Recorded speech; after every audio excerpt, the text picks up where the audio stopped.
Hey guys, welcome to gadgets life. So आज हम करने वाले speed and performance test between iPhone 15 pro max and S23 ultra. So अभी के time पे आईफोन 15 प्रो मैक्स सबसे महंगा आईफोन एंड S23 अल्ट्रा सबसे महंगा एंड्रॉइड फोन। सो ये वीडियो इन दोनों फोन्स की परफॉर्मेंस एंड स्पीड के रिगार्डिंग एक डिटेल्ड वीडियो होने वाला है। यहाँ पे हम काफी सारी चीजों की बात करेंगे। So make sure to watch this video till end. So first of all आपको दिखा देता हूँ दैट दोनों फोन्स एकदम लेटेस्ट सॉफ्टवेयर पे अपडेटेड है। लाइक आईफोन में जो रीसेंट अपडेट आई है iOS 17.0.3, जिसमें कि एप्पल ने स्पेशली 15 प्रो सीरीज के लिए हीटिंग को काफी हद तक फिक्स कर दिया है। वहीं सैमसंग भी लेटेस्ट सॉफ्टवेयर पे अपडेटेड है। क्विकली बात कर लेते हैं स्पेक्स की। सो 15 प्रो मैक्स पे मिलती है A17 pro bionic chip with 6 core GPU, NVMe storage and यह 256 GB वाला वेरिएंट जो कि इसका बेस वेरिएंट है। एंड इसमें आपको मिलती है LPDDR5 8 GB रैम। वहीं S23 अल्ट्रा में मिलता है Snapdragon 8 Gen 2 UFS 4.0 storage, LPDDR5X 12 GB RAM. And ये भी S23 अल्ट्रा का बेस वेरिएंट है जो कि आता है 12 GB RAM and 256 GB storage के साथ। सो सबसे पहले कर लेते हैं बूट टेस्ट एंड देखते हैं बूट स्पीड में कितना डिफरेंस है दोनों फोन्स में। दोनों फोन्स को हमने कर दिया टर्न ऑफ एंड कर लेते हैं turn on at the same time.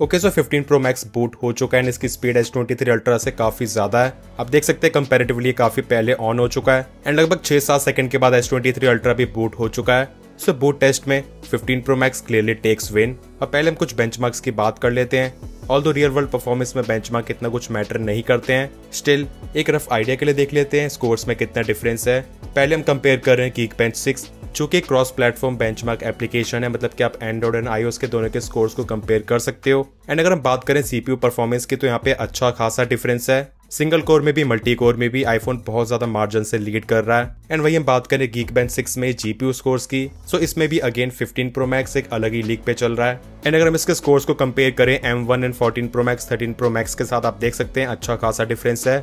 Next check करते हैं 3D मार्क एंड ये भी क्रॉस प्लेटफॉर्म बेंचमार्क एप्लीकेशन है। एंड यहाँ पे भी हम टेक्निकली एंड्रॉइड एंड iOS के स्कोर्स को कंपेयर कर सकते हैं। सो मैंने रन करा सोलर पे एंड यहाँ पे भी you can see 15 pro max का स्कोर ज्यादा है, अराउंड 1000 पॉइंट से। वही हम बात करें Antutu बेंचमार्क की तो ये क्रॉस प्लेटफॉर्म नहीं है एंड कंपनी खुद ही कहती है दैट एंड्रॉइड एंड iOS के Antutu बेंचमार्क्स के स्कोर्स को कंपेयर करना वैलिड है ही नहीं। बट फिर भी आपको मैं स्कोर शो कर देता हूँ। यहाँ पे भी 15 प्रो मैक्स का स्कोर ही ज्यादा है। फाइनली स्टार्ट करते हैं हमारे स्पीड टेस्ट को। सबसे पहले आप देख सकते हैं दोनों phones exactly same wifi network के साथ कनेक्टेड हैं। वही बात करें बैटरी के तो S23 अल्ट्रा में 74 और आईफोन में 85% बैटरी। एंड देखेंगे टेस्ट के एंड में कितनी बैटरी बचती है। मल्टीटास्किंग में कुछ भी नहीं है, सभी एप्लीकेशंस क्लोज हैं। स्टार्ट करते हैं from basic application settings. IPhone slightly fast था, मतलब कि सेटिंग्स उसमें काइंड ऑफ पहले से ओपन था। Then Play Store and App Store, दोनों फोन्स बहुत ज्यादा क्लोज थे, but I think S23 Ultra slight margin से फास्ट था। देन कैमरा, यहाँ पे आईफोन स्लाइटली फास्टर था, अभी डिफरेंसेस बहुत ज्यादा कम है। देन ओपन करते हैं यूट्यूब, अगेन इसमें भी iPhone was slightly faster. Then Amazon में S23 Ultra was faster. Then open करते हैं फ्लिपकार्ट, इसे ओपन करने में दोनों फोन्स बहुत ज्यादा क्लोज थे। देन हॉटस्टार, इसमें iPhone was slightly faster. Then Spotify, again iPhone यहाँ पे फास्ट था। अब ओपन कर लेते हैं गेम्स को। सबसे पहले सबवे सर्फर्स। ओके, सो यहाँ पे S23 अल्ट्रा स्लाइटली फास्ट था, that's great. Then temple run 2,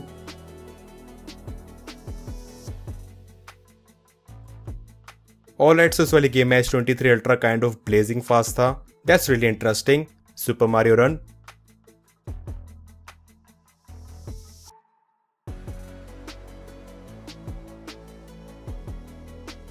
इसमें 15 प्रो मैक्स फास्ट था एंड S23 अल्ट्रा को कंपैरेटिवली कुछ ज्यादा ही टाइम लग गया। देन ओपन करते हैं next game, jetpack joyride. Again इसमें भी 15 pro max is faster. Then fruit Ninja,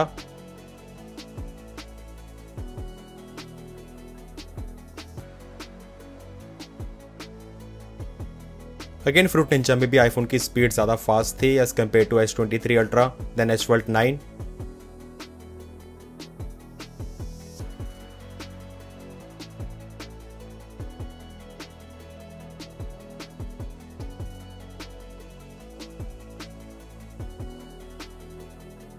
okay, so यहाँ पे Samsung was slightly faster. Although मैंने आईफोन में इस गेम का सेटअप अभी नहीं करा तो मे भी हो सकता है इस वजह से ऐसा हो। पबजी न्यू स्टेट पे देखते हैं कितना डिफरेंस रहता है।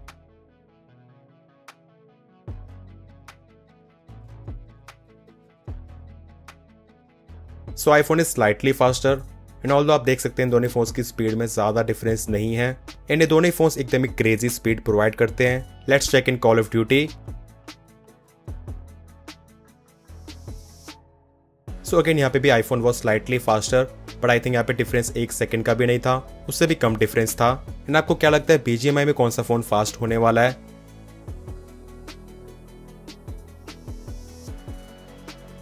ओके, सो यहाँ पे भी आईफोन इज स्लाइटली फास्टर, पर यहाँ पे भी जो डिफरेंस है वो 1 सेकंड से भी कम था स्पीड के बाद। अब आ रही है मल्टीटास्किंग की। LPDDR5X 12GB RAM versus LPDDR5 8GB RAM. And क्या रैम मैनेजमेंट पे इन दोनों फोन्स में से कोई फोन किसी को बीट कर पाता है? सभी एप्लीकेशंस को स्टार्टिंग से ओपन करेंगे। सबसे पहले सेटिंग्स। आई थिंक दोनों फोन्स की मेमोरी में है, ऑल्दो सैमसंग ने थोड़ा डिले कर दिया लोड करने में। Then Play Store and App Store, I think iPhone ने इसको रिफ्रेश करा है। देन ओपन करते हैं यूट्यूब, दोनों फोन्स की मेमोरी में है। देन Amazon, ये भी दोनों फोन्स की मेमोरी में है, बट पेज को लोड करने में सैमसंग में थोड़ा डिले सा है। फ्लिपकार्ट पे दोनों फोन्स की मेमोरी में है। Then Hotstar, same results. Spotify again same. Subway surfers, ये भी दोनों फोन्स की मेमोरी में है। Then temple run 2 again same. Then super Mario run, same results. So RAM management के मामले में दोनों फोन्स बहुत ज्यादा अच्छा परफॉर्म कर रहे हैं एंड सभी एप्लीकेशंस एंड गेम्स को दोनों फोन्स ने मेमोरी में इंटैक्ट रखा हुआ है, कुछ भी रिलोड नहीं कर रहे हैं। इनफैक्ट अगर हम बात करते हैं बड़ी गेम्स की लाइक एशवर्ल्ड 9 या फिर अगर हम बात करें पबजी न्यू स्टेट की, ये भी दोनों फोन्स की मेमोरी में है। जल्दी से देख लेते हैं call of duty and BGMI को। सो कॉल ऑफ ड्यूटी भी दोनों फोन्स की मेमोरी में है। देन बीजीएमआई अगेन दोनों फोन्स की मेमोरी में है। अब यहाँ पे हम थोड़ी फोटो एंड वीडियो एडिटिंग को करके देख लेते हैं, बट गाइस रिमेंबर ये चीजें टोटली डिपेंड करती हैं ऑप्टिमाइजेशन पे। लाइक यहाँ पे मैं यूज कर रहा हूँ स्नैपसीड, तो इसमें सैमसंग फिल्टर्स को जल्दी अप्लाई कर रहा है एज कम्पेयर टू आईफोन। तो डिपेंड करता है कौन सा सॉफ्टवेयर किस प्लेटफॉर्म के लिए ज्यादा अच्छे तरीके से ऑप्टिमाइज है। स्नैपसीड में फोटो एडिट करने की स्पीड सैमसंग में डेफिनेटली ज्यादा है। यहाँ पे अगर हम बात करें फिल्टर्स वगैरह अप्लाई करने की, या फिर हम एग्जाम्पल के लिए यहाँ पे एक फोटो को एक्सपोर्ट करके देख लेते हैं। यहाँ पे शार्पनेस हमने मैक्सिमम कर दिया है and then let's export.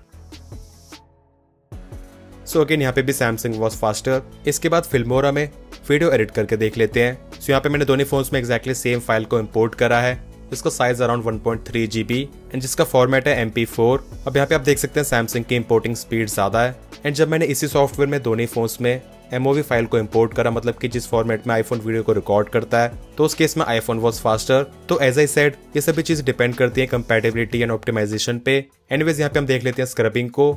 So iPhone is much smoother and ये बहुत ज्यादा रिस्पॉन्सिव भी है। वही अगर मैं बात करूँ सैमसंग में, सो यहाँ पे आप क्लियरली देख सकते हो आईफोन के क्लोज भी नहीं है। आईफोन के कंपैरेटिवली फ्रेम्स को लोड करने में थोड़ा सा डिले भी है। सो फाइल को इंपोर्ट करने की स्पीड में डिफरेंस इतना ज्यादा नहीं था जितना यहाँ पे स्क्रबिंग के एक्सपीरियंस में है। अप्लाई कर लेते हैं दोनों फोन्स में exactly same filter. Exporting speed में देखना कितना डिफरेंस मिलता है। अब एज ए ट्रायल वर्जन है तो एंड्रॉइड में 720p से ऊपर है ही नहीं, वहीं आईफोन में यहाँ पे 1080p भी अवेलेबल है। तो सैमसंग में 720p 60 FPS पे रेंडर करने वाले, वहीं आईफोन में 1080p 60 FPS पे। एस्टिमेटेड फाइल साइज में आप देख सकते हैं बहुत ज्यादा डिफरेंस है। सैमसंग का है अराउंड 476 MB एंड आईफोन का 737 MB के अराउंड। बट लेट्स सी कितना डिफरेंस रहता है।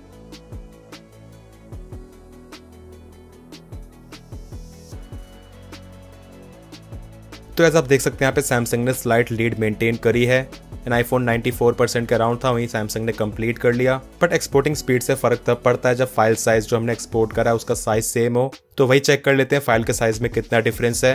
Okay so guys this is insane. Samsung में फाइल का साइज 438 MB के अराउंड है, वहीं आईफोन में वोपिंग 1.52 GB। सो जितना आईफोन शो कर रहा था उससे भी करीब डबल। तो आपको हमेशा इसी तरीके से चेक करना चाहिए जो एक्चुअल फाइल साइज एक्सपोर्ट हुआ है उसका साइज कितना है। एंड अब इसे देखते हुए यहाँ पे अगर हम एस्टिमेशन लगाएं तो फिल्मोरा में आईफोन की प्रोसेसिंग पावर लगभग 3 गुना ज्यादा हो गई एज कम्पेयर टू सैमसंग। अब बहुत से लोग VN वीडियो एडिटर को भी यूज करते हैं इंस्टाग्राम रील्स को एडिट करने के लिए, तो इसमें भी मैंने सेम MP4 फाइल को इंपोर्ट कर लिया। यहाँ पे आप देख सकते हैं स्क्रबिंग में कोई ज्यादा डिफरेंस नहीं है। एंड वही जब मैंने दोनों फोन्स में MOV फाइल की फॉर्मेट को इंपोर्ट करा था तो उसके इसमें सैमसंग तो सेम था बट आईफोन ज्यादा स्मूथ था।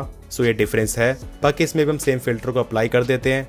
आईफोन में आप देख सकते हैं आपको एक्स्ट्रा HDR का ऑप्शन मिलता है एंड जो मैक्सिमम बाइट रेट है वो 150 Mbps तक। सो हमने यहाँ पे रफली एस्टिमेटेड फाइल साइज उसको सेम पे ही सेट कर दिया है एंड लेट्स सी कितना डिफरेंस रहता है। सो गाइस आप देख सकते हैं सैमसंग की स्पीड आईफोन के कंपैरिजन में लगभग डबल है। अब शायद आपके मन में डाउट आ रहा होगा दैट MP4 फाइल है, इसी वजह से ऐसा है। बट जिस फॉर्मेट में आईफोन वीडियो को शूट करता है, मतलब कि MOV फाइल, मैंने उसमें भी स्पीड को कंपेयर करा एंड वहाँ पे भी एक्सपोर्ट करने में डिफरेंस लगभग इतना ही रहता है। एंड यहाँ पे अगर हम फाइल साइज की भी बात करते हैं तो उसमें भी सैमसंग का फाइल साइज स्लाइटली ज्यादा ही है। सो VN वीडियो एडिटर के एक्सपोर्टिंग स्पीड में डेफिनेटली S23 अल्ट्रा अच्छे मार्जिन से जीत जाता है। अब एज मैं ये टेस्टिंग लगातार ही कर रहा हूँ, तो आप देख सकते हैं आईफोन 15 Pro Max में ब्राइटनेस भी ड्रॉप हो चुकी है एंड आईफोन्स यूजुअली ब्राइटनेस को थोड़ा जल्दी ड्रॉप कर लेते हैं एज कम्पेयर टू एंड्रॉइड। यहाँ पे आप देख सकते हैं S23 अल्ट्रा में ब्राइटनेस ड्रॉप नहीं हुई है, सो ये भी एक डिफरेंस निकल कर आता है।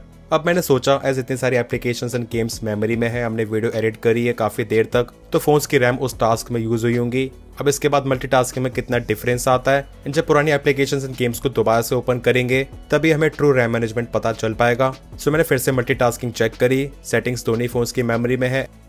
Play Store and App store को दोनों फोन्स ने दोबारा से लोड करा, देन यूट्यूब, ये भी दोनों फोन्स की मेमोरी में है। Amazon को सैमसंग ने दोबारा से लोड करा एंड इसी तरह फ्लिपकार्ट को भी सैमसंग ने दोबारा से लोड करा। सो हैवी टास्क, मतलब कि काफी देर की वीडियो एडिटिंग को परफॉर्म करने के बाद जब दोबारा से रैम मैनेजमेंट को टेस्ट करा, वहाँ पे आईफोन क्लियरली बेटर परफॉर्म कर गया। अब ज्यादातर एप्लीकेशंस एंड गेम्स तो सैमसंग की मेमोरी में भी थी, like Subway surfers, temple run 2, super Mario run, jetpack joyride and इसी के बाद फ्रूट निंजा भी। Asphalt 9 को दोनों फोन्स ने दोबारा से लोड करा, तो यहाँ पे दोनों फोन्स सेम है, but specially PUBG new state या आईफोन की मेमोरी में थी, सैमसंग ने इसको दोबारा से लोड करा, सैमसंग इसे मेमोरी में नहीं रख पाया। वही हम बात करें अगली गेम की which is call of duty, तो इसे भी सैमसंग ने दोबारा से लोड करा, आईफोन की मेमोरी में थी। इट इज क्लियरली विजिबल, जब हम एक्सट्रीमली पुश करेंगे तो आईफोन की रैम मैनेजमेंट ज्यादा बेटर परफॉर्म करती है। BGMI दोनों फोन्स की मेमोरी में थी। अब मैंने दोनों फोन्स अपने खुद के पैसों से परचेज करे हैं, तो जिस फोन का कोई भी पॉजिटिव पॉइंट होगा मैं आपको बताऊंगा एंड जो नेगेटिव होगा वो भी बताऊंगा। अब लगातार इतनी देर टेस्टिंग करने के बाद मैंने दोनों फोन्स में BGMI को ओपन करा एंड गेम प्ले करने से पहले टेम्परेचर रीडिंग ली। आईफोन का टेम्परेचर कम है, मैक्सिमम टेम्परेचर है 36.4 डिग्री सेल्सियस। वहीं S23 अल्ट्रा का टेम्परेचर 37.7 डिग्री सेल्सियस तक टच कर गया। सो आईफोन ब्राइटनेस को जल्दी ड्रॉप कर देता है, यही रीजन है ताकि टेम्परेचर को मेंटेन कर सके। पुराने आईफोन्स के कंपैरिजन में 15 Pro Max में हीट मैनेजमेंट बेटर करा गया है एंड आईफोन में जो लेटेस्ट अपडेट है इसके बाद हीटिंग काफी ज्यादा रिड्यूस हुई है। वैसे BGMI में अगर हम ग्राफिक सेटिंग्स की बात करते हैं तो सैमसंग में आपको स्मूथ प्लस 90 FPS का भी ऑप्शन मिलता है, जो कि आईफोन में अभी अवेलेबल नहीं है क्योंकि ये फोन अभी लॉन्च हुआ है। इसके पुराने वर्जन में 14 Pro सीरीज में अवेलेबल है, इसमें भी बहुत जल्द आ जाएगा। तो यहाँ पे हम दोनों फोन्स में टेस्ट कर रहे हैं HDR+ एक्सट्रीम सेटिंग्स में। तो अगर मैं बात करूँ HDR+ एक्सट्रीम सेटिंग्स में गेम प्ले की, iPhone is definitely smoother. Samsung में कुछ गेम्स की ऑप्टिमाइजेशन अच्छी है, कुछ की नहीं है, लाइक COD सही चलती है, बट BGMI, Asphalt 9 इनमें तो ये कॉन्स्टेंट 60 FPS भी नहीं दे पाता है। वही बात करें टच रिस्पॉन्स की, सो वहाँ पे दोनों फोन्स ऑलमोस्ट सेम है। अब वैसे गेमिंग में आईफोन्स का टच रिस्पॉन्स अच्छा बताया जाता है, बट एंड्रॉइड ने भी इस चीज को बहुत ज्यादा इंप्रूव कर लिया है एंड S23 अल्ट्रा का टच रिस्पॉन्स 15 Pro Max के लगभग बराबर ही है। That's a good point guys. वैसे अगर आपके साथ में एक चीज शेयर करूं, सो आई थिंक BGMI का काइंड ऑफ सैचुरेशन पॉइंट आ चुका है आईफोन्स के लिए, क्योंकि HDR एक्सट्रीम सेटिंग्स में जिस तरह की परफॉर्मेंस 15 Pro Max में मिल रही है, एक्जैक्टली सेम परफॉर्मेंस मुझे आईफोन 13 में भी मिल जाती है विदाउट एनी लैग, एकदम ही कॉन्स्टेंट 60 FPS। वैसे आपको तो पता ही होगा 15 Pro सीरीज का GPU इतना ज्यादा पावरफुल है दैट ए कंसोल लेवल की गेमिंग को भी करवा सकता है। वो गेम्स 15 Pro सीरीज के लिए जल्दी लॉन्च होंगी, उसके बाद हम टेस्ट करेंगे। वहीं सैमसंग S23 अल्ट्रा में HDR+ एक्सट्रीम होने के बाद यहाँ पे आप क्लियरली देख सकते हो बहुत ज्यादा जिटर्स हैं, बहुत ज्यादा लैग्स हैं। गेमिंग के लिए सैमसंग के फोन्स की ऑप्टिमाइजेशन कभी भी अच्छी नहीं रही है। स्नैपड्रैगन 8 Gen 2 बहुत ज्यादा पावरफुल है एंड सेम चिपसेट की ऑप्टिमाइजेशन स्पेशली गेमिंग के लिए और अदर ब्रांड्स ज्यादा अच्छे से कर लेते हैं, लाइक OnePlus IQ। तो अगर आपको गेमिंग करनी है S23 अल्ट्रा आपके लिए बिल्कुल भी नहीं है एंड यहाँ पे तो मैं एकदम ही नॉर्मल गेमिंग कर रहा हूँ, कोई हार्डकोर गेमिंग भी नहीं कर रहा हूँ उसके बाद भी। अब दोनों फोन्स की टेस्टिंग एकदम ही सेम टाइम के लिए करी, मतलब कि स्पीड एंड मल्टीटास्किंग में तो सेम था ही एंड गेमिंग भी सेम टाइम के लिए करी। आप देख सकते हैं S23 अल्ट्रा ने अब तक ब्राइटनेस को ड्रॉप नहीं करा है, बट वही चीज अगर ब्राइटनेस को ड्रॉप नहीं करा तो आपको हीटिंग कहीं ना कहीं थोड़ी सी ज्यादा बियर करनी पड़ेगी। बैटरी लेवल्स की बात करते हैं, S23 अल्ट्रा की बैटरी है 60%, वही बात करें आईफोन की तो इसकी है 75%। सो आईफोन में हुआ है 10% का बैटरी ड्रेन, वही सैमसंग में हुआ है 14% का। वैसे मैं दोनों फोन्स का detailed comparison, camera test, battery test बहुत जल्द लाने वाला हूँ, so make sure to stay tuned. Speed and performance के मामले में अगर मैं बात करूँ कंक्लूजन की, अगर आप साइड बाय साइड कंपेयर नहीं करोगे, S23 अल्ट्रा बहुत ज्यादा अमेजिंग परफॉर्म करता है। एंड बेसिकली मुझे S20 से लेकर S22 अल्ट्रा तक कुछ खास पसंद नहीं आए थे, बट इस फोन में अच्छा खासा दम है। एंड स्पेशली इस फोन में हीटिंग बहुत ज्यादा कम है। फोन्स को एक्सट्रीमली पुश करने में या फिर आउटडोर्स में फुल ब्राइटनेस पे आईफोन इसके मुकाबले स्लाइटली ज्यादा हीट हो जाता है एंड इसी वजह से ब्राइटनेस वगैरह को जल्दी ड्रॉप कर लेता है। तो एज आई सेड, बिना कंपेयर करे S23 अल्ट्रा काफी ज्यादा अमेजिंग है, पर अगर हम कंपेयर करते हैं तो डेफिनेटली 15 Pro Max ज्यादा बेटर है। यहाँ पे हम केवल स्पीड की ही बात नहीं कर रहे हैं, हम बात कर रहे हैं ओवरऑल परफॉर्मेंस की। वैसे इनफैक्ट ज्यादातर गेम्स को ओपन करने में भी आईफोन की स्पीड ही ज्यादा थी एंड गेमिंग के मामले में तो ये सैमसंग से कहीं ज्यादा बेटर है। जीपीयू की परफॉर्मेंस तो बेटर है ही एंड इसी के साथ सैमसंग की ऑप्टिमाइजेशन गेमिंग के लिए अच्छी नहीं है, ये भी एक कारण बन जाता है। अब हर किसी को ज्यादा हार्डकोर यूजेस नहीं करना है, ज्यादा गेमिंग नहीं करनी है एंड जिस प्राइस पे S23 अल्ट्रा आता है तो स्पेशली उन लोगों के लिए अच्छे परफॉर्मेंस के लिए S23 अल्ट्रा एक वैल्यू फॉर मनी ऑप्शन हो सकता है। एज इन दोनों फोन्स के बीच प्राइस डिफरेंस 50-60 हजार रुपए का है, जो कि कम नहीं होता है, but at the end it's your choice. आप लोगों को क्या लगता है कमेंट सेक्शंस में जरूर बताना। वीडियो पसंद आए, इन्फॉर्मेटिव लगा तो वीडियो को लाइक जरूर कर देना। चैनल पे न्यू है so make sure to subscribe this channel along with bell icon. मिलते हैं मेरे नेक्स्ट इन्फॉर्मेटिव वीडियोस में। Till then take care.